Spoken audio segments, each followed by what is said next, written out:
Remember you told me a story once, Gramps, about when you first went down to North Carolina. You were what, 17?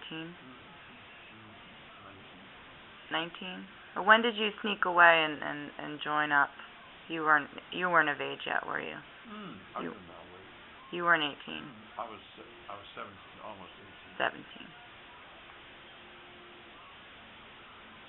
I decided the things weren't, the job opportunity wasn't much. I didn't like it was going to get better, and I was a burden on my family. And I said, well, I have to think about something. So one night I was coming home from a movie, and I ran into one of my neighbors, a kid by the name of Rolly and Keith. We talked, and he said, when the hell can we join the Army? I said, can we do that? He said, sure. I'll tell you what, we'll get out and see the recruiter and see what he says. Uh-huh.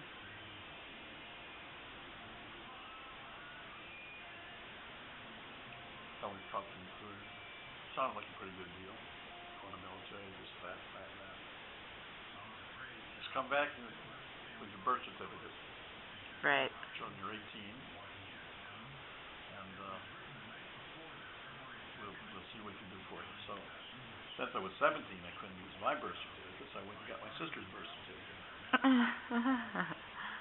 And artfully doctored up to have my name on it. Really? From what name? My name. From Dorothy to John. Dorothy to John, okay. And 2 years difference. He looked at me and he looked at the paper and he smiled. And he said, okay. I had you have your foot in the door, right? So then the next thing, they sit you down in a little room with the other applicants, and they give you a test.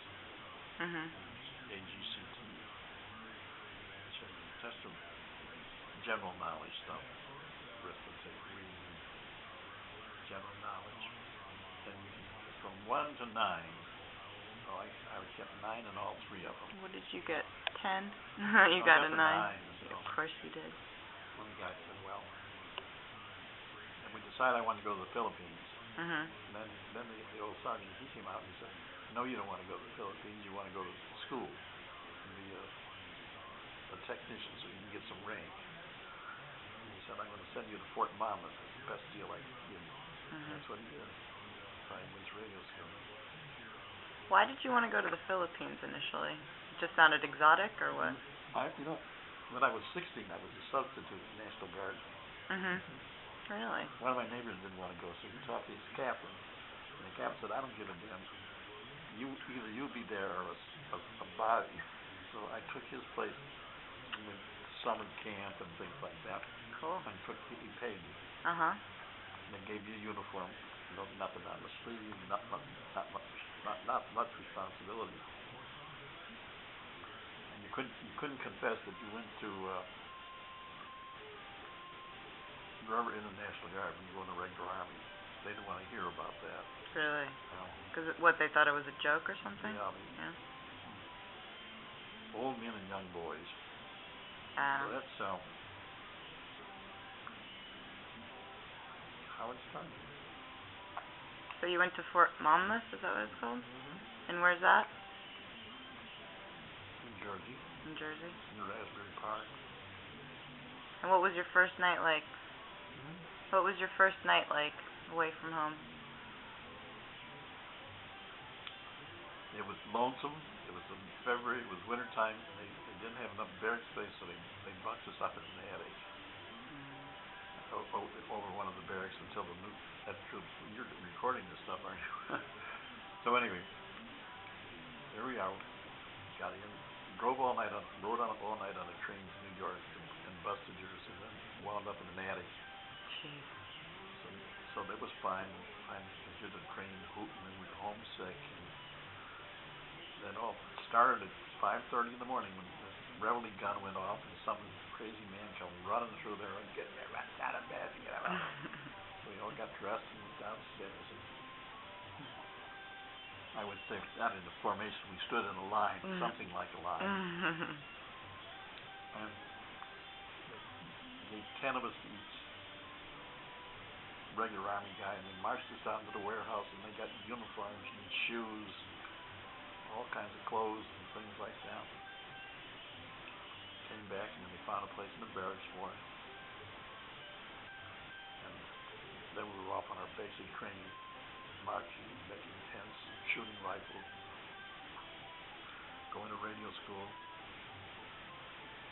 I finished that in about 2 or 3 months, and sent me to Louisiana. Now we don't do that the easy way. We take you to Brooklyn, and then you get on a boat and you sail to Charleston, South Carolina. Really? That's how they got you to Louisiana from Jersey? Yeah, and then you get off the boat there, and you get on a train, and you go to wherever you were going, which was Barksdale Field, Louisiana. Was that out in the middle of nowhere? That's in Louisiana. Was it anywhere near a city, or was it just... Shreveport, Louisiana. Okay. So anyway, somebody decided I was in charge of this 11 or 12 guys going down there. He said, now, you're all going to get your per diem money, so you can have food and stuff until you get to your next base. It's going to take 2 or 3 days. And you're in charge, and here are the names of the guys. That was all right for the first day. The second day, the guys got a hold of a couple of bottles of whiskey. A couple of them got drunk and spent all their money. And so, well, what do you do in a case like that? I said, well, that's not a problem. We're going to Salvation Army. So they went down and roofed the meal. And eventually we arrived at Barksdale. Went to our single aviation company. And that's how I started. That's as far as I'm going to go today. Okay. Enough details? Well, you and your names, it's kind of amazing. The guys in the car when you rolled it. What was his name? Charlie?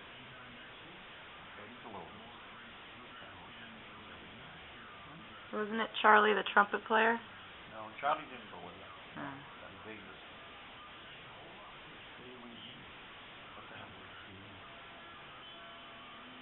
He was the bass player. I can't remember his last name offhand. His name was Pee-wee? Great big guy from Pittsburgh.